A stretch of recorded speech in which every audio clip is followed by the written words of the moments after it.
ऐसे चलता है मुल्क। ये कॉन्स्टिट्यूशन है कि जुर्म जब तक जीवित हूं, प्राण है, नहीं होने दूंगा, मिटा दूंगा आपकी ऐसी व्यवस्था को, ध्वस्त कर दूंगा ऐसी व्यवस्था को। एक चटाई लेकर, कुछ महापुरुषों की तस्वीर लेकर इतने बड़े मामले में आपको लगता है कि आपके कहने पे रुक जाएगा? और हमारी चटाई न देखिए, वो चटाई नहीं है, वो बिस्तर है। उस बिस्तर पर गांधी जी का बिस्तर है, वो भगत सिंह का बिस्तर है, समझ गई ना, वो अंबेडकर का बिस्तर है, वो एपीजे अब्दुल कलाम का बिस्तर है।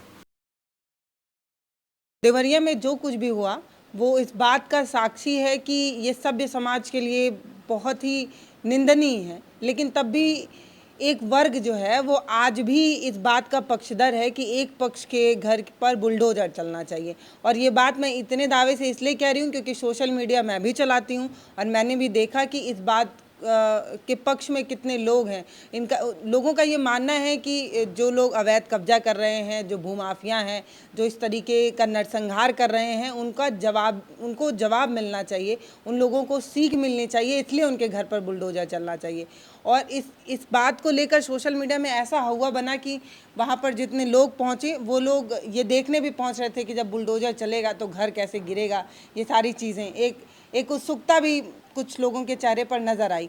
लेकिन उसमें एक शख्स पहुंचे थे जिन्होंने ये कहा कि बुलडोजर तो चलना ही नहीं चाहिए, यह असंवैधानिक है। तो यही जानने और समझने के लिए हम डॉक्टर संपूर्णानंद जी के पास हैं। और ये आप कैसे कह रहे हैं कि असंवैधानिक है, इसमें क्या तर्क है आपका? कॉन्स्टिट्यूशन की संहिता में जो संविधान की पुस्तक है उसमें बुलडोजर विनाश तोड़फोड़ का कोई उल्लेख नहीं है। बुलडोजर करके सजा देने का कोई प्रावधान नहीं है। इस आधार पर मैं कह रहा हूं कि यह असंवैधानिक है। संविधान की मूल प्रति मेरी पुस्तकालय में रखा हुआ है। संविधान की प्रोसीडिंग्स की पूरी कार्रवाई, कॉन्स्टिट्यूशनल डिबेट्स रखी हुई है। कहीं भी बुलडोजर चलाकर सज़ा का प्रावधान या जो way of punishment through bulldozer, ये कहीं भी नहीं है। इसलिए मैं कह रहा हूँ कि बुलडोजर जो है अनकॉन्स्टिट्यूशनल है और इस पर बैन लगना चाहिए। ये जल्दी स्टॉप करना चाहिए बुलडोजर को। लेकिन जब एक होता है ना कि जनता जिस चीज़ को सपोर्ट कर रही है, जो लोग नेता हैं या जो पसंद करने वाले हैं, वो तो वही करते हैं ना। जैसे जनता चाह रही है कि बुलडोजर चले चले चले चले। अब मैंने देखा कि चुनाव प्रचार में भी लोग बुलडोजर ही लेके आए थे कि बुलडोजर वाले बाबा। तो आप सीधे सीधे उसका विरोध कर रहे हैं। आपको मैं 2-3 उदाहरण दे दूं कि इस देश की जनता, एक तो बुलडोजर 90-80% जनता जो किसान मजदूर है, जो काम करके दिन भर रात में मर जाता है, जिसके फेफड़े बेदम हो जाते हैं, वो न बुलडोजर जानता है न वो कोई संविधान जानता है। एक बात।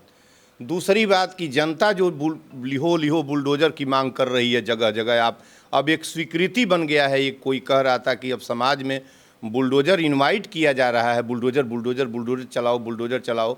आप देखी होंगी कि इस गांव में या कहीं भी, ये भारत है, यहाँ क्या दशा चुनाव में होती है कि जो जितना ही बड़ा क्रिमिनल, जितना ही बड़ा करप्ट व्यक्ति आता है संपत्ति के साथ, गाड़ियों के साथ, उसके ऊपर उतना ही लोग टूटते हैं, उतनी ही डिमांड होती है। नेता आ गई, नेता आ गई, पूरा चारों तरफ हल्ला मच जाता है। जो जहाज़ से उतरता है जो नेता, और जो हेलीकॉप्टर से उतरता है प्रचार प्रसार के लिए, वो इतना रिकॉग्नाइज किया जाता है, लोग उसको देखने पहुंचते हैं। वो ये नहीं जानते कि इस हेलीकॉप्टर में जो तेल जला है, जो ये पैसा चला है, उनकी अटड़ी का पैसा है। वो नहीं जानते कि ये बुलडोजर जो चल रहा है, इस बुलडोजर में डाला गया तेल, इस बुलडोजर के निर्माण पर लगा पैसा, और बुलडोजर जिसका क्षति पहुंचा रहा है, वो भवन भी हमारी कमाई का, हमारे हिस्से के लूटे गए पैसे का नेता या क्रिमिनल, दो ही लोग अवैध संपत्ति पर कब्जा किए हैं। जरा गौर से सुनिएगा। या तो इस देश का नेता किया है, एक आध को छोड़ के मैं बात करने की कोशिश कर रहा हूँ, या तो इस देश का नेता है या वो क्रिमिनल है। और नेता और क्रिमिनल दोनों की नेक्सस है, दोनों अलग नहीं है। और नहीं तो दूसरा व्यक्ति कौन है? ट्रस्ट है, रिलीजियस ट्रस्ट है। ये जो है, ये संपत्ति पर कब्जा किए हैं, अवैध रूप से ट्रस्ट बनवाया और उसको कब्जा करके और उसको अपने हिस्से में रख लिया।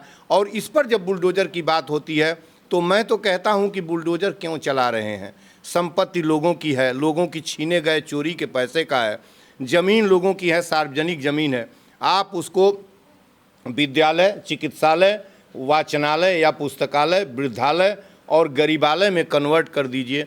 क्यों डिमोलिश करते हो, क्यों जमींदोज करते हो? और कुर्की का प्रावधान पहले भी था, ज़मीन कुर्क कर ली जाती थी, सरकार के पास जब्त रहती थी, उसको रीसेल करती थी सरकार। जब उसका जब्ती नहीं ख़त्म होता था, यदि वापस ले लिया तो ठीक है, नहीं तो ज़मीन बेची जाती थी दूसरे के। अब ये क्या मतलब है कि तुम जनता की संपत्ति, ज़मीन सबका, उसको जमींदोज कर रहे हो? ये तो कोई तरीका नहीं है।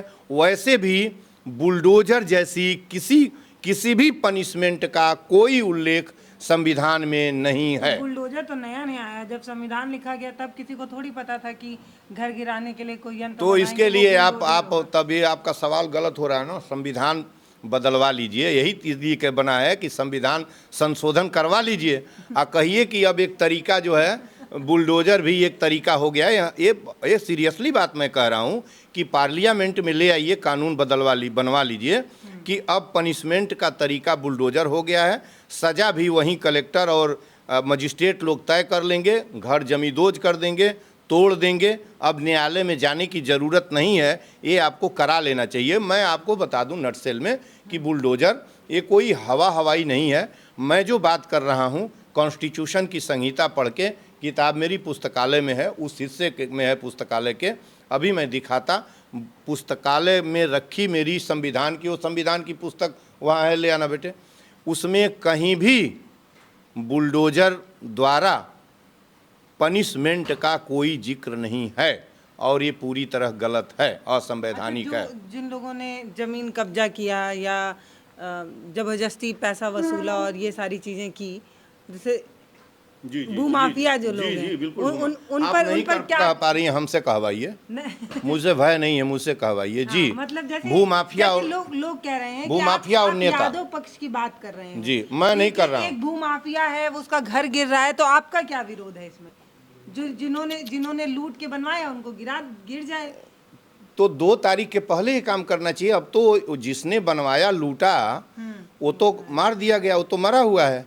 अब उसका एक 13 साल 14 साल जो भी बच्चा है दिखाई दे रहा है, कम से कम 18 से नीचे का है, तो वो जो है वो आप जो है उसको क्यों बुलडोज करेंगे भाई? और बुलडोज मैं कह रहा हूँ कि आप इसके बाद भी यदि नहीं मानते हैं, ये देखिए, पहले दिखा दूँ कि ये कॉन्स्टिट्यूशन की संहिता है, इसमें फंडामेंटल राइट दिया हुआ है। आर्टिकल 12 से 36 part 2 of the Indian constitution, ये फंडामेंटल राइट का प्रावधान है। इसमें कहीं भी बुलडोजर द्वारा पनिशमेंट का कोई जिक्र नहीं है, कोई वे नहीं है, कोई तरीका नहीं है, और किसी भी तरीके का सज़ा केवल न्यायालय तय करेगा। आप प्रावधान करेंगे, न्यायालय डिसाइड करेगा कि ये सज़ा दिया जाना चाहिए कि नहीं दिया जाना चाहिए। आप जिसके घर आपने देखिए ना कि कानपुर, इलाहाबाद, जगह जगह घर गिरे, उसमें कितने तरह के न्यायालय से उस पर विवाद कायम हुए, गलत तरीके से घर गिराए गए। इस पर बैन किया, इस पर रोक लगा दें, ऑनरेबल सीएम इस पर रोक लगाएं, ये गलत बात हो रही है। और कम से कम रुद्रपुर के संदर्भ में आज हमसे बात करिए। आप जो करना हो, लोगों की स्वीकृति है, आप पूरे प्रदेश पर बुलडोजर चलवा दीजिए, लेकिन उस व्यक्ति, उस बच्चे के ऊपर जो 13 साल 14 साल जो भी है, तीर लेके है और जिसको काम करना है, पिता का काम कर रहा है, कम से कम बुलडोजर को 15 डेज वेट करना चाहिए। और ये मनुष्यता नहीं है, वो रो बिलख रहा है। और आज तो आपको उसको संरक्षण देना है। सरकार पिता की भूमिका में होनी चाहिए। कलेक्टर साहब देवरिया पिता की भूमिका में क्यों नहीं बनते हैं? बुलडोजर का ध्वंस क्यों दे रहे हैं? क्यों दे रहे हैं भाई बुलडोजर का? उसका संरक्षक कौन है? मारा गया, संरक्षक किस गलती से मारा गया? कलेक्टर साहब की गलती से मारा गया। कलेक्टर साहब ने सार्वजनिक ज़मीनों पर वह जिला पंचायत सदस्य के रूप में कब्जा किया। तो ये जो जंगल राज है, सरकारी ज़मीनों का जो नेता, जो असेंबलीज के और जो बॉडीज़ के, लोकल बॉडीज़ के नेता हैं, ये कब्जा कर रहे हैं, अपनी ज़मीन कब्जा करके घर बनवा लेते हैं। ये क्या है? आप सोए हुए थे? सरकारी ज़मीन पर कब्जा हो रहा था, आपका तहसीलदार, नायब तहसीलदार, आपका कानूनगो, लेखपाल, एसडीएम और कलेक्टर साहब कहाँ थे जब सरकारी सार्वजनिक ज़मीन पर एक गुंडा, एक जो है नेता जो है दखल कर रहा था? तब तक तो आप उसको सुरक्षा गार्ड दिए हुए थे, उसके पीछे दौड़ रहे थे, उसको सुरक्षा दे रहे थे, आगे पीछे दौड़ रहे थे। और अब उसके मरने के बाद अब जो है उसका माइनर बेटा है, उसके घर पर बुलडोजर लेके दौड़ रहे हैं। आप वेट करिए 15 दिन, वो सारा काम कर ले तब बुलडोजर ले जाइए।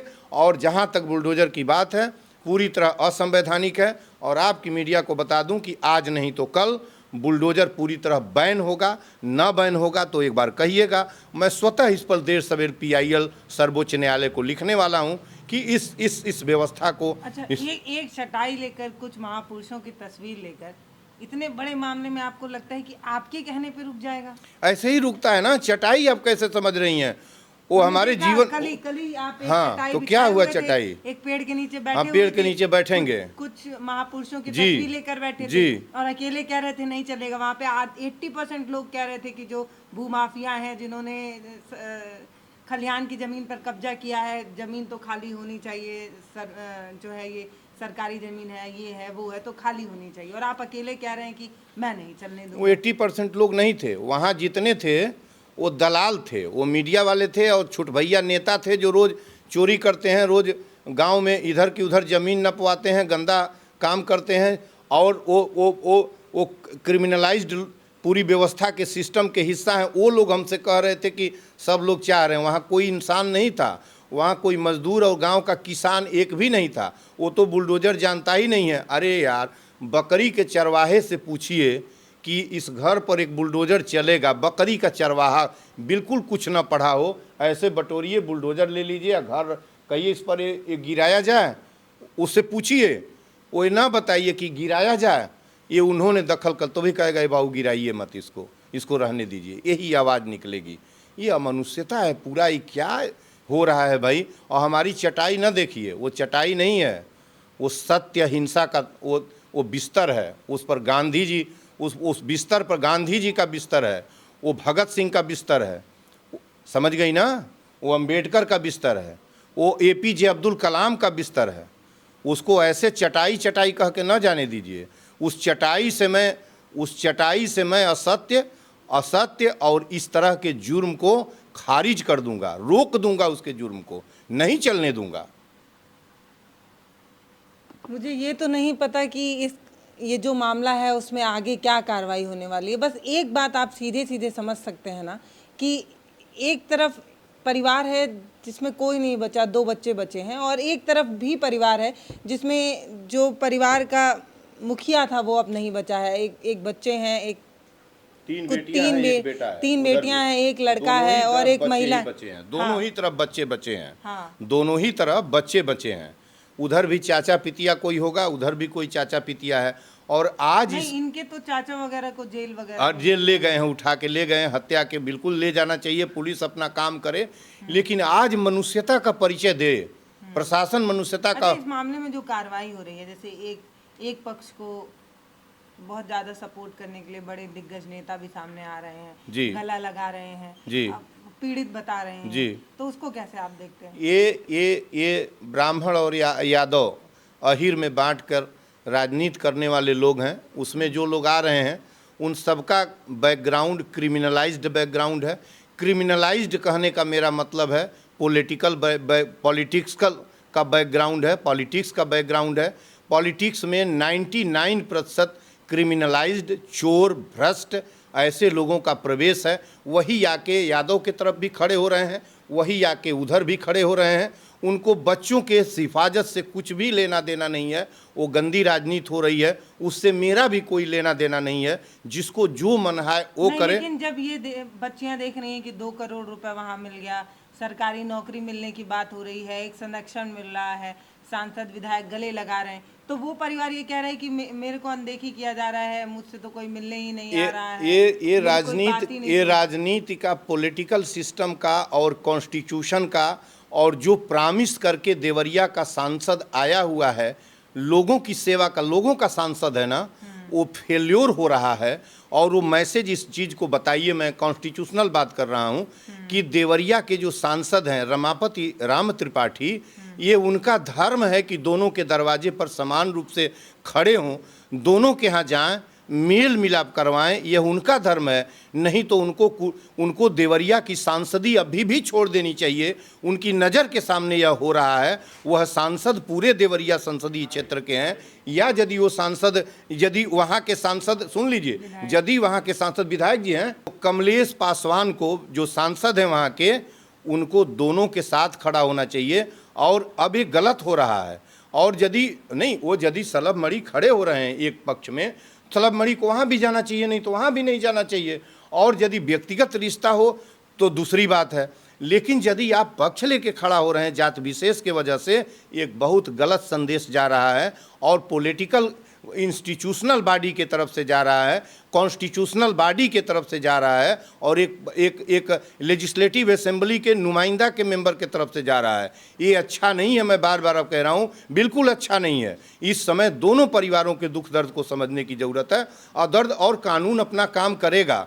मैं तो बार बार कह रहा हूँ कि यकीन मानिए कि फांसी पर लटकना है उन लोगों को जिन लोगों ने सत्यप्रकाश के बच्चों को कत्ल किया है। वो बचेंगे नहीं आज 2 साल 3 साल के अंदर, और वो सुप्रीम कोर्ट तक जाए। सुप्रीम कोर्ट ऐसा नहीं बैठा हुआ है कि 5 लोगों का कत्ल किया गया है और कहीं से रेमेडी मिल जाए। वो डालें यहाँ सेशन जज, जो सेशन के बाद जाके वहाँ ये लोग पैसे पर खरीदें, वहाँ से भी खारिज होगी, हाई कोर्ट से भी खारिज होगी, और सुप्रीम कोर्ट हैंग करेगा इन लोगों को। उसमें तो चिंता करने की बात ही नहीं है। चिंता करने की बात यह है कि गलत हो रहा है, जो आप बार बार कह रही हैं, यादव तन के अलग खड़ा हो रहा है और ब्राह्मण अलग खड़ा हो रहा है, और ये पॉलिटिक्स जो अभी चुनाव होने जा रहा है, ये इसमें भी इसका दुरुपयोग किया जाएगा, और ये गंदा खेल खेला जा रहा है। ये मेरा कंसर्न नहीं है। मैं बार बार कह रहा हूँ कि कम से कम बुलडोजर 15 दिन रोक दें।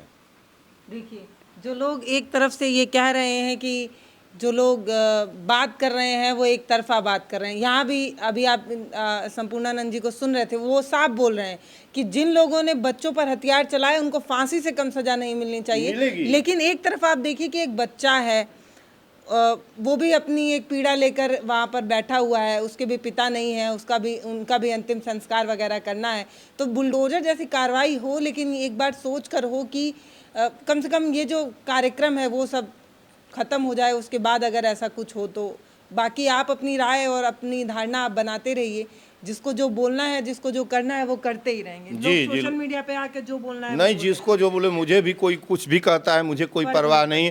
मैं शाइस्ता के केस में ईद के दिन जो है 22 अप्रैल को उतरा था, उसको एक महिला को ऐसे दौड़ाया जा रहा था, पूरी पुलिस और अमिताभ यश की जो एसटीएफ के डायरेक्टर हैं, जो मुखिया हैं, उनकी ओर से दौड़ाया जा रहा था। मुझे ख़राब लगा कि एक स्त्री के लिए हिंदुस्तान की हिंदुस्तान में नहीं है, ये हिंदुस्तान में इस तरह का हमने नहीं देखा है।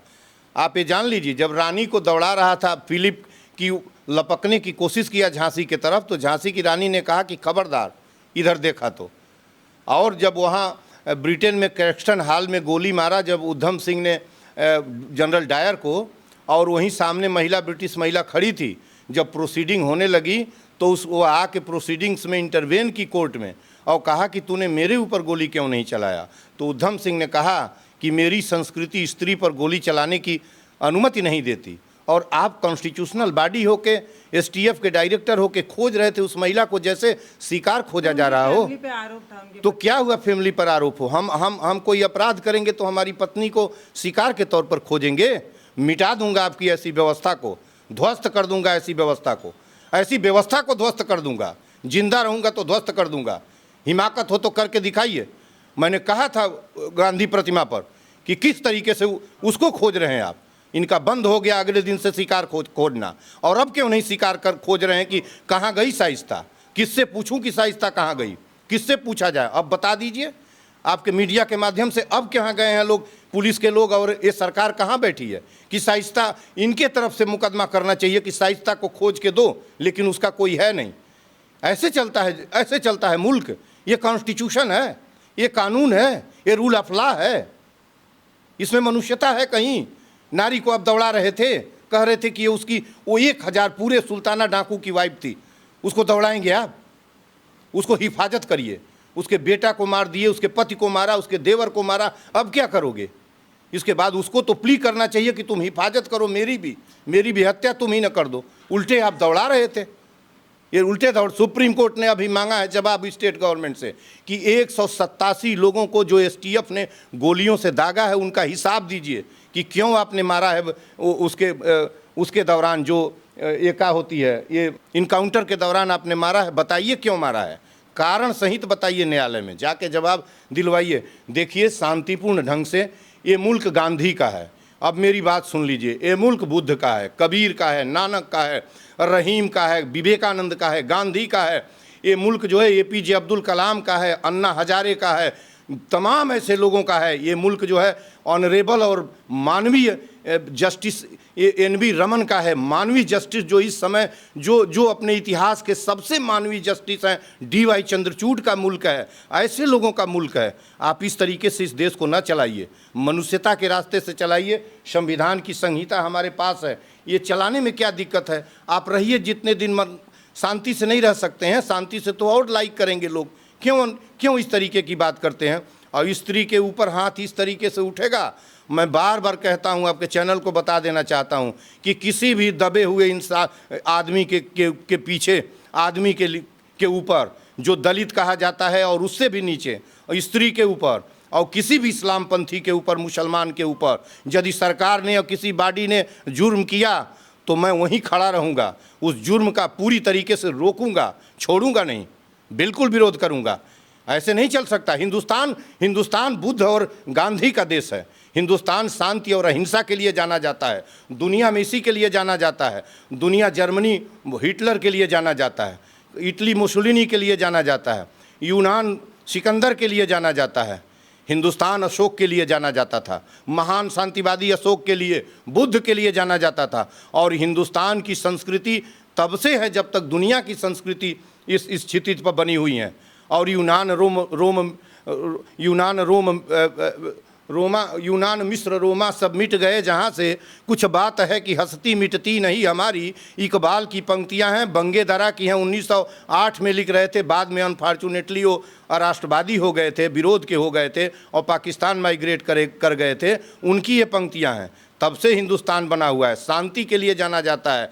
12 रेसेज आई यहाँ, यूनानी आए, शक आए, पहलव आए, हूण आए, तुर्क आए, इसके बाद जो है दासपंथी आए, इस्लाम आए, इसके बाद मुगल्स आए, अरब्स आए और मंगोल आए। 13-14 रेसेज आई, हिंदुस्तान के मिट्टी में मिल गई।